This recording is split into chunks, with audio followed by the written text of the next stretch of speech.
So I'm super excited to be here, and I'm actually very nervous.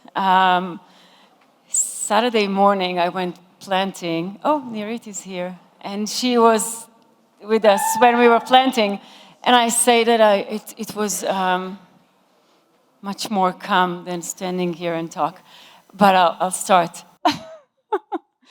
So, what makes a product a successful one? Now, it's simplicity and market adoption. So any product, including any product for any problem, including the problem of too much carbon dioxide in the Earth's atmosphere. Now, when most people think of fancy machines and unique technology when they think of carbon capture solution, yet there is a simple machine called a tree made by Mother Nature millions and millions of years ago. I'm an entrepreneur and a problem solver. So when I was looking at this problem, I was saying, okay, let's make this machine that will sequester carbon, will store it, and voila, problem solved. Well, not so much, right? So trees are planted all over the world, yet the net loss of forest has increased. And we see 100 in total, right? The UN defined the global forest area decreased by 178 million hectares. And just so you get an understanding, this is almost the size of Mexico. So when I was looking at it and I said, okay, there must be some sort of a solution, right? So let's go back to my entrepreneurial process. And we have a problem, which is too much carbon dioxide in the atmosphere. And we need to find a solution, preferably, right, a simple one. We need to raise funds, we need to execute, we need to fix problem. And I was back to that simple solution. As I said, let's find that machine. But that machine cannot be implemented at scale. Luckily, at that same time, a new research came out and stated if we plant approximately 3 trillion trees, which is 3 with 12 zero after, we can stop climate change. So not fix it, stop it. And then we can get our together to actually fix it. So I gathered the team around and we raised some seed fund, and our goal was very simple. Our mission was very simple. Let's plant as many trees as possible. But how do you do that?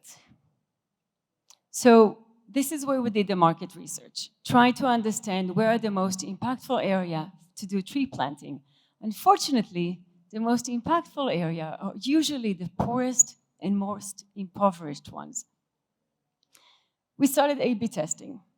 Our first few projects, this is Uganda and Thailand, and I was the happiest person on this planet. I just was so happy to see those trees back where they belong, regenerating the forest, supporting the ecosystem, helping the biodiversity. It was just, oh my God, incredible. But there was a risk because you need to make sure those trees are going to stay there if we want this problem to be solved, right? And how do you do that? So we did some of it with checks and reports, and this is how we mitigated that problem. But it felt forced and cumbersome, which made a change. And this is a planting site in Kenya, and it's an area called Machakos. It's 2.5 hours southeast of Nairobi. And this time, instead of just telling them, okay, let's plant trees and we'll solve all your problems and our problems and the climate, we try to see what do they need instead of just forcing our solution. And what they needed was basic sanitation, steady income, and clean water. So we took the trees, right? And for their steady income, we said, well, as part of the planting, we'll do moringa trees. And we were able to do the moringa trees, and they used the leaves and sold it in the market and used the proceeds. So now we have an income from the trees. Two unrelated, so that's kind of like, it's cool, it's great, that's not mind-blowing, right? Two unrelated projects were added. One was composting toilets, and they were replacing the pit toilet that's contaminating the underground water. Second, water stations. So what all of that has to do with trees? The gray water from every water station was channeled to water a tree.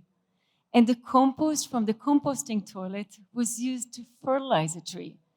So now we created some sort of synergy between trees or nature, or whatever you want to call it, and people.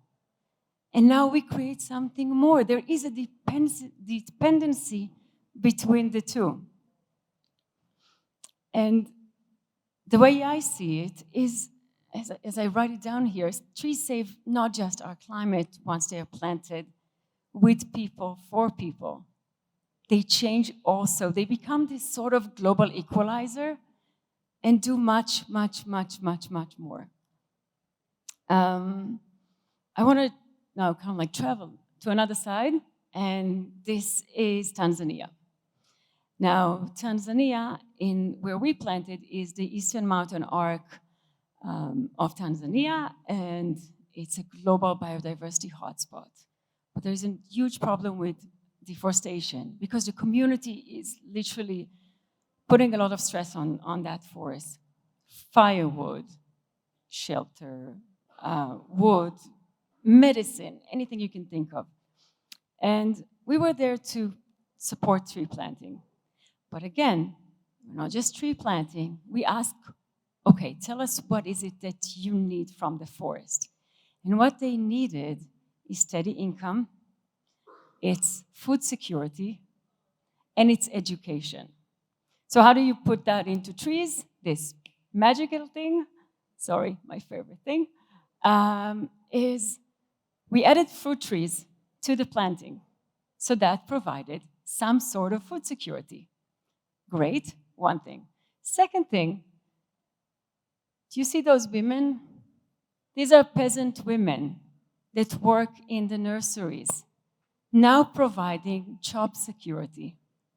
Those children were incorporated, so children from various fields surrounding, from the schools surrounding that area, were incorporated, were having an educational program which teach them what is the value of a tree and what is the value of a tree for them, for the ecological value, the social economical value, all those things that for me comes for granted, but not necessarily for them. So understanding what is it, why they should preserve those forests.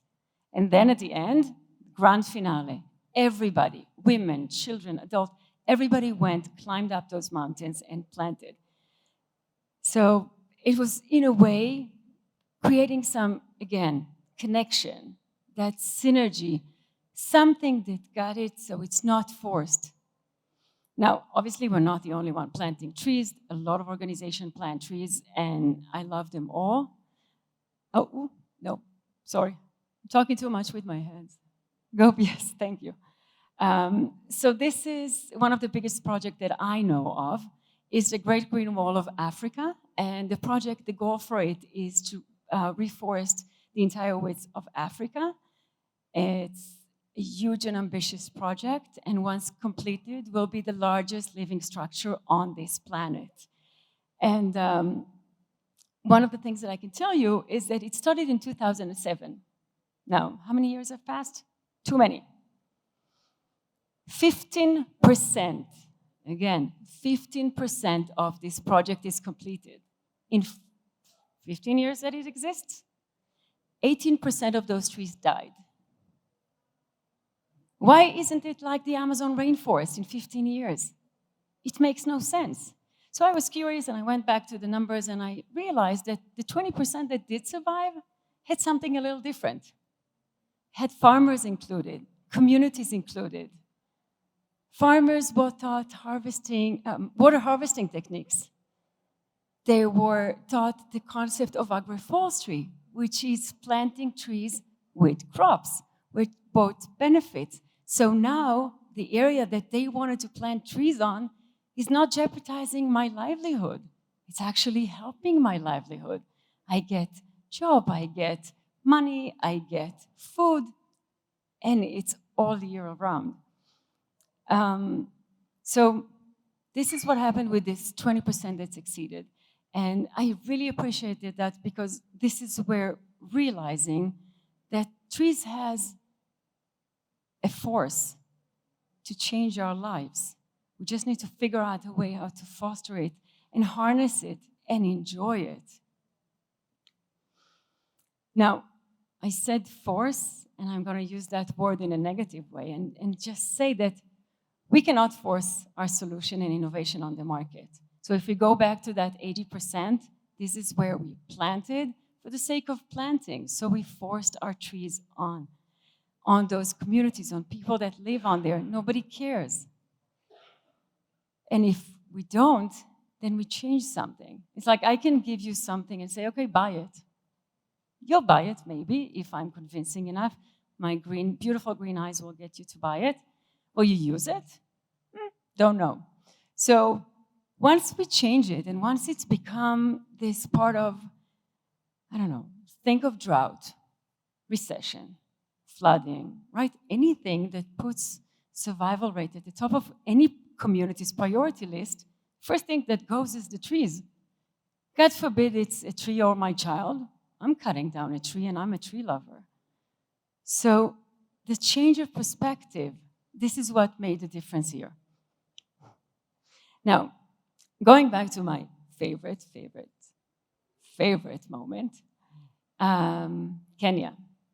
So as I said, we planted, and we had composting, and we had water stations, and it was time to harvest the compost. And when it was time to harvest the compost, the community gathered. They shared me with this video, and you know what? I'm not going to talk. How about you'll just see it? Happy birthday, compost bin. Happy birthday, compost bin. Happy birthday, compost bin. Happy birthday to you.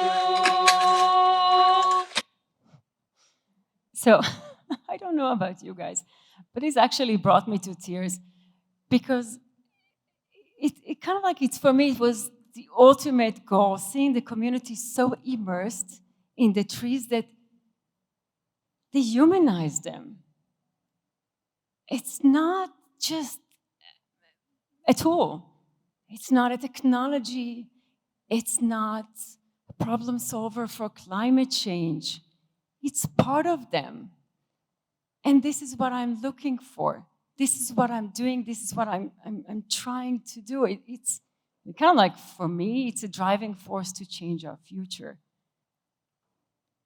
So the world of tree planting is no different than any other product or innovation. And as I said before, we cannot force our solution on anything. And we need to always reconsider our customer, right? When we have a product. Same is with the trees and people. What is it they're solving? What is the problem? So repositioning the trees' role in humans' life, not just a carbon storing machine, but as a way, as a force to meet people's daily needs, in a way, just answers this call. No, I mean, you could see it again, but no. So, I mean, it's just the beginning, and I'm super excited, and I love what I do, because I know I change people's lives every day. And I always been asked, so how many trees have you planted? And my answer is always, don't ask me that question. Ask me how many people I changed their lives. And I hope to stand here next year and say that I changed too many people's lives, because that's our next step, scale. Thank you. And it was awesome, to see the little kids their parents and friends, and like connect with nature. We had like a 20-minute walk, right, to get to the spot where we were supposed to plant the trees, and they were cypress trees, Yeah. and everybody knows here that in Guatemala, like 50% of the population, they still use wood to keep the fire going at their homes, and that is actually a risk for the primary forest and the secondary forest as well. And first of all, I feel very proud of being part of that project in Pastores. It was really cool. Nobody was expecting the yoga, by the way. Yes. But also is something that we at my represented Luic Adventures, that we run experiences at Volcan Pacaya. You know that stratovolcanoes, they have like a very loose type of soil. There's one layer on top of another, and there's different type of trees that we are actually planting. Every time that we run a trip, we plant a tree at Volcan Pacaya. And I just wanted to say thank you, and all the people who participate, and also to the universe, because that's something that we recently started doing it. And then we went to the plantation, and I'm here sharing with you and all these people. Thank you so much. All right? Thank you. Anybody has another question? I have 3 more minutes.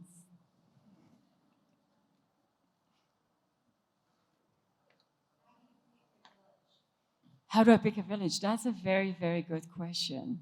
And so we usually have a process of an application. So we get a lot of application and we go through them and we see where they are, what they are. There are a lot of researchers on the most impactful areas to plant, and we see if it falls in it. And after they go through all the paperwork and all their fun stuff, I also sit with them and I start asking questions, just like you guys and me are just talking. And you learn a lot by talking with people and understanding that, kind of like going deeper another level. And I'll tell you a story of a project we did not support.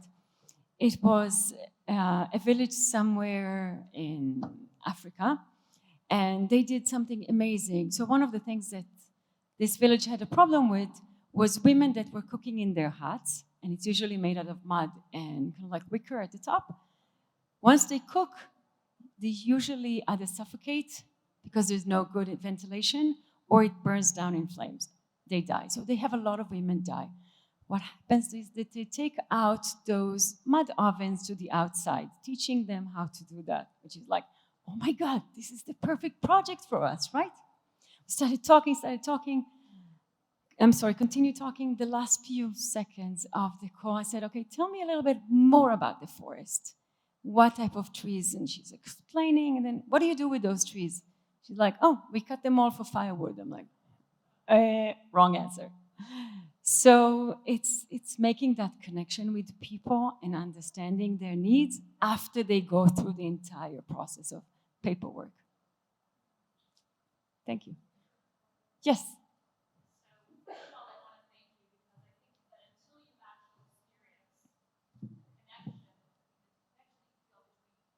Had a problem hearing me. Until you actually feel the connection between the human or the humanification that you're describing of the trees, I think it's really quite an amazing thing to witness what you do every day. My question is not what you're doing, but what's our job, and how do we support? Because you're talking about tremendous scale. How do we help you? Thank you for that question. You can go to onetrillion.org and make a donation, and trees will be planted where they need to be. We're super transparent on all our projects. You can see a map of our projects. You can see where they are and what we have done. Some of them even have videos. I'm not sure this one is there, but they do have videos. And if not us, go find another organization that plant trees that you support and you appreciate and you like their mission, and do that. Because at the end of the day, I'm not competing with any other organization. We need 3 trillion trees, right? So the more trees we plant, the better. onetrillion.org, make a donation. Thank you.